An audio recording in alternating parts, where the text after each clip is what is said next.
दोस्तों UP DElEd online admission form 2023 दोस्त आप सभी के लगातार कमेंट आ रहे थे डॉक्यूमेंट्स के संदर्भ में। तो बिल्कुल आज एक डाइट की तरफ से ऑफिशियल डॉक्यूमेंट्स की लिस्ट जारी की गई है। ये ध्यान दीजिएगा, ये लिस्ट आप सभी के द्वारा भेजी गई है। ठीक है भैया, यहाँ देखिए डाइट ने जारी किया डॉक्यूमेंट्स की ऑफिशियल नोटिस। अभी हम आपके बीच में इस ऑफिशियल नोटिस को दिखाएंगे। यहाँ देखिए इतने डॉक्यूमेंट्स रखें तैयार। जाहिर सी बात है, अगर आपके पास इतने डॉक्यूमेंट्स नहीं रहेंगे जो अभी हम आपके बीच में चर्चा करेंगे, तो एडमिशन के संदर्भ में आपको कुछ न कुछ समस्याओं का सामना करना पड़ सकता है। यहाँ एक सबसे ज़्यादा कमेंट ये आ रहा है कि 5,000 का पेमेंट फंस गया, कॉलेज लॉक नहीं हुआ। बहुत सारे अभ्यर्थी ऐसे हैं जो 5,000 रुपये का तो पेमेंट वो कर रहे हैं, लेकिन बीच में जाकर उनका जो उनका जो पेमेंट है वो फंस जा रहा है। वो चॉइस फिलिंग नहीं कर पा रहे हैं। वो क्या करें, अभ्यर्थी परेशान हैं, हैरान हैं। अभी उस मुद्दे पर भी चर्चा करेंगे। डाइट व प्राइवेट में अंतर क्या होता है, और मेरिट के लिए जो है डाइट या प्राइवेट आप लगातार ये पूछते हैं कि भैया मेरिट कहाँ बनती है अच्छी खासी, डाइट में बनती है या प्राइवेट में बनती है। तो फाइनली हम इन सभी मुद्दों पर चर्चा करेंगे।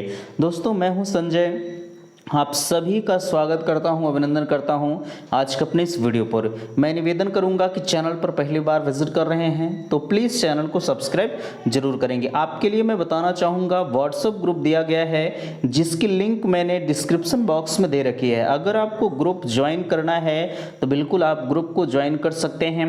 आपके लगभग कन्फ्यूजन्स उस ग्रुप से ही दूर हो जाते हैं। बाकी जो गहनता से आपको जो है दिक्कतें होती हैं, आप मेरे पास पर्सनली मैसेज करते हैं, समय रहते हुए आपकी सभी समस्याओं का निदान किया जाता है। तो चलिए, आप जिसका इंतजार कर रहे हैं सबसे पहले इस ऑफिशियल नोटिस का, उसे हम आपके बीच में दिखाना चाहेंगे। ये देखिए आपके बीच में लगा है ऑफिशियल नोटिस। सबसे ऊपर देख पा रहे हैं, कहा जा रहा है जिला शिक्षा एवं प्रशिक्षण संस्थान ददरौल शाहजहांपुर। ठीक है, ये शाहजहांपुर डाइट की लिस्ट है। यहाँ सबसे ऊपर देखिए कहा जा रहा है डीएलएड प्रशिक्षण 2023 में प्रवेश हेतु जांच अभिलेख की सूची।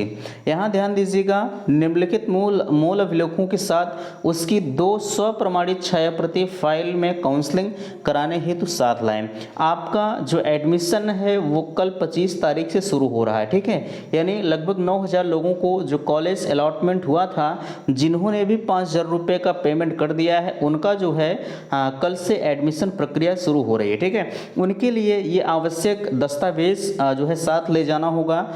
जो है ध्यान दीजिएगा, मूल अभिलेखों के साथ 2 स्वप्रमाणित प्रति, यानी जितने भी डॉक्यूमेंट्स ले जाएंगे उस पर अपने हस्ताक्षर करके आप ले जाएंगे। ठीक है, वो भी 2 प्रति में, और 2 फाइल आपको ले जानी है, फाइल में लगाकर आपको ले जाना है। ठीक है, चलिए यहाँ देखिए कहा जा रहा है ऑनलाइन आवेदन पत्र, यानी जो आपने आवेदन फॉर्म भरा है वो ले जाना है। संस्था आवंटन पत्र, जो आपने 5,000 रुपये जमा करके कॉलेज अलॉटमेंट लेटर निकाले हैं वो ले के जाना है। ठीक है, जो पीएनपी की तरफ से अभी जारी हुआ था। आगे यहाँ देख पा रहे हैं इस जो है लिस्ट में अगर कोई भी दिक्कत होती है तो बिल्कुल मुझसे आप जरूर पूछिएगा। मैंने नंबर भी आपके बीच में दिया 9452331053। ठीक है, व्हाट्सअप नंबर है, आप मुझे मैसेज जरूर करेंगे। यहाँ देखिए हाई स्कूल अंक पत्र प्रमाण पत्र सब आपका एक ही में है। बाकी जो ये मानकर चलिए जो 2013-14 के अभ्यर्थी होंगे जो उनके लिए थोड़ी सी समस्याएं होंगी, उनका अंक पत्र प्रमाण पत्र वो अलग होगा। ठीक है, वही कंडीशंस इंटर में भी है, आप देख पा रहे हैं। और स्नातक के समस्त सेमेस्टर अंक पत्र, अगर आपका सेमेस्टर वाइज है तो आप सारे डॉक्यूमेंट्स को लेके जाएंगे। बाकी अगर आपका ईयरली है तो आपका ईयरली वाला चलेगा। ठीक है, इतनी चीज़ें आप समझ गए। पहला, दूसरा, तीसरा, चौथा और 5वां, ये 5 डॉक्यूमेंट्स आपके पास होने बिल्कुल कंपलसरी हैं। ठीक है, अगर इन 5 में से आपके पास कोई नहीं होता है तो एडमिशन से आप वंचित हो सकते हैं। ठीक है, ये महत्वपूर्ण है। बाकी नीचे मुख्य चिकित्सा अधिकारी द्वारा निर्गत स्वास्थ्य प्रमाण पत्र, मैंने आपको बताया है स्वास्थ्य प्रमाण पत्र के लिए आप अपने ज़िले में भी आप बनवा सकते हैं। बाकी अदरवाइज ज़िले में आप जो है मुख्य चिकित्सा अधिकारी से प्रमाणित आपको एक मेडिकल सर्टिफिकेट ले जाना है। आप किसी भी ज़िले में, आप प्रयागराज रह रहे हैं, आप ये चाहें आपका ज़िला कहीं और है, आप आजमगढ़ के रहने वाले हैं, आप प्रयागराज ज़िले में भी ये मेडिकल सर्टिफिकेट बनवा सकते हैं। ठीक है, चलिए 7 नंबर में आप देखिए कहा जा रहा अंतिम शिक्षण संस्थान का चरित्र प्रमाण पत्र। जहां आपने ग्रेजुएशन की डिग्री ले रखी है वहां से आपको जो है चरित्र प्रमाण पत्र बनवाना है। राजपत्रित अधिकारी का चरित्र प्रमाण पत्र, ये देखिए मैंने आपको बताया था कि राजपत्रित अधिकारी द्वारा आपका चरित्र प्रमाण पत्र लगेगा। ठीक है, अगर आप शाहजहांपुर डायरेक्ट मिला है तो बाबू आप बनवा लीजिएगा। ठीक है, बाकी और जगहों पर ऐसे ऐसे नोटिस आएंगे तो मैं आपके बीच में शेयर करता रहूँगा, है ना। हालांकि इस चीज़ से आप जरूर सीख लीजिएगा। चलिए यहाँ देखिए राजपत्रित अधिकारी द्वारा चरित्र प्रमाण पत्र, आप अपने ब्लॉक पर चले जाइएगा। ब्लॉक से वहाँ जो है वहाँ बात करेंगे तो सब कुछ आपका वहाँ से काम हो जाता है। ठीक है, चलिए यहाँ ओबीसी ध्यान दीजिएगा। आप जो है कैटेगरी सर्टिफिकेट के बारे में आप लगातार कमेंट कर रहे थे, तो यहाँ आपके बीच में आ रहा है ओबीसी SC ST EWS के रूप में आवेदन होने की स्थिति में सक्षम अधिकारी द्वारा जो है निर्गत वैध आरक्षण प्रमाण पत्र ऑनलाइन आवेदन की तिथि तक। ठीक है, अब जरा सा विचार करें, ऑनलाइन आवेदन की तिथि तक की बात यहाँ कही जा रही है। जैसे 31 तारीख के बाद अगर आपने जो है ओबीसी SC ST का सर्टिफिकेट आप लेके जाएंगे, यानी आप जो है 1 सितंबर का लेके जाएंगे तो ये आपका वैलिड नहीं होगा, है ना। इस चीज़ को नोट करिएगा। आपका जो अंतिम तिथि है, अंतिम तिथि के पहले का होना चाहिए, अंतिम तिथि के बाद का लेके जाएंगे तो ये वैलिड नहीं होगा। आप ध्यान दीजिएगा, आप स्कॉलरशिप के लिए किसी भी जो है प्रमाण पत्र का प्रयोग कर सकते हैं, बट आपको काउंसलिंग में इसके पहले का ही आपको लेके जाना है। आप स्कॉलरशिप के लिए कोई भी दस्तावेज प्रयोग करिए, या बाद का हो या पहले का हो, कोई दिक्कत नहीं है, है ना, वहाँ आपको समस्याएं नहीं होंगी।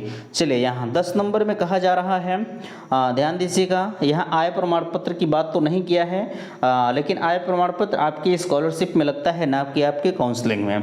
ठीक है, स्वतंत्रता संग्राम सेनानी आश्रित विकलांग भूतपूर्व सैनिक के रूप में जो है आवेदन होने की स्थिति में विशेष आरक्षण प्रमाण पत्र सक्षम अधिकारी द्वारा जो है निर्धारित प्रारूप पर भूतपूर्व सैनिकों के लिए डिस्चार्ज प्रमाण पत्र अनिवार्य ऑनलाइन आवेदन की तिथि तक। यहाँ कहा जा रहा है, ध्यान दीजिएगा, स्वतंत्रता संग्राम सेनानी आश्रित विकलांग भूतपूर्व सैनिक के रूप में आवेदक जो है होने की स्थिति में विशेष आरक्षण, यानी अगर आपके पास ऐसा कोई भी आरक्षण प्रमाण पत्र है तो आवेदन की अंतिम तिथि तक होना अनिवार्य है। आप बाद का लेके आएंगे तो वो भी वैलिड नहीं होगा।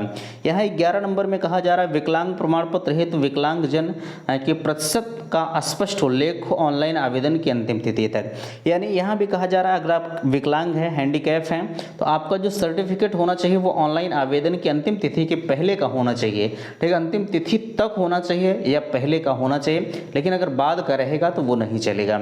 यहाँ सामान्य निवास प्रमाण पत्र ऑनलाइन आवेदन की तिथि तक, इस चीज़ को नोट करिएगा, निवास प्रमाण पत्र होना आपके पास कंपलसरी है। ठीक है, तभी आपको जो है वरीयता मिलेगी। वरीयता का मतलब इसमें सिर्फ यूपी के ही निवासी वैलिड हैं, अगर आप अदर स्टेट के हैं तो आप इसमें अनवैलिड हो जाएंगे। ठीक है, इसीलिए निवास प्रमाण पत्र आपसे मांगा जा रहा है। आगे आवेदन में उल्लिखित फोटो पहचान पत्र आपके पास जो भी हो, आधार कार्ड वगैरह आप लेके जाएंगे। यहाँ शपथ पत्र निर्धारित प्रारूप पर शपथ पत्र आप लेके जाएंगे। आप जाएंगे नोटरी बनवाने, वहाँ बता देंगे कि मुझे डीएलएड में एडमिशन लेना है, तो वो शपथ पत्र खुद आपको बना के दे देंगे। आपको वहाँ मैटर नहीं बनाना पड़ेगा कि भैया आप ये मैटर बनाइए मेरा। ठीक है, आगे कहा जा रहा है 200 रुपये का डिमांड ड्राफ्ट प्राचार्य जिला शिक्षा एवं प्रशिक्षण संस्थान जो है शाहजहांपुर के नाम से। यानी आप एक डिमांड ड्राफ्ट बनवाएंगे, बैंक चले जाएंगे, आप कह देंगे कि भैया मुझे बैंक ड्राफ्ट बनवाना है। वो पूछेंगे किसके नाम से, तो आप बता दीजिएगा प्राचार्य जिला शिक्षा एवं प्रशिक्षण संस्थान ददरौल शाहजहांपुर, वो भी कितने का, 200 का। ठीक है, तो वो बना के आपको दे देंगे। चलिए यहाँ नोट कहा जा रहा है, नोट में ऑनलाइन आवेदन में अंकित किया गया विवरण त्रुटिपूर्ण भिन्न पाए जाने पर किसी भी परिस्थिति में प्रवेश की कार्यवाही नहीं की जाएगी।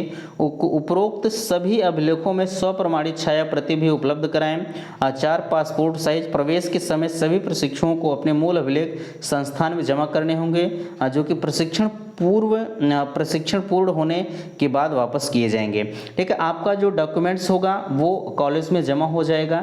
ठीक है, जब आपका प्रशिक्षण कंप्लीट हो जाएगा तब आपको वो आपका जो ओरिजिनल डॉक्यूमेंट्स होगा वो वापस होगा। ठीक है, अब यहाँ आपको अगर बीच में कभी खुदा न खास्ता ज़रूरत पड़ती है, कहीं आपका सिलेक्शन हो गया, ठीक है, तो आपको ये डॉक्यूमेंट्स दे दिया जाता है। वहाँ पर आपसे एक हलफनामा लिया जाएगा कि मैं आपको इतने दिन के अंदर जो है वापस कर दूंगा। आप उस हलफनामा को प्रस्तुत करेंगे तो फाइनली आपका जो डॉक्यूमेंट्स है आपको वापस कर दिया जाएगा। ठीक है, तो आशा करते हैं दी गई जानकारी से आप संतुष्ट हैं। प्लीज़ मैं आपसे विनम्र निवेदन करूंगा कि इस वीडियो को शेयर करके सभी भाई बहन तक जरूर पहुंचाइएगा, ताकि जिनके भी डॉक्यूमेंट्स कहीं भी किसी भी प्रकार की त्रुटियां हों वो उन्हें मिल सकें। ठीक है, तो मिलते हैं आपसे नेक्स्ट अगले वीडियो में, तब तक के लिए थैंक्स, धन्यवाद।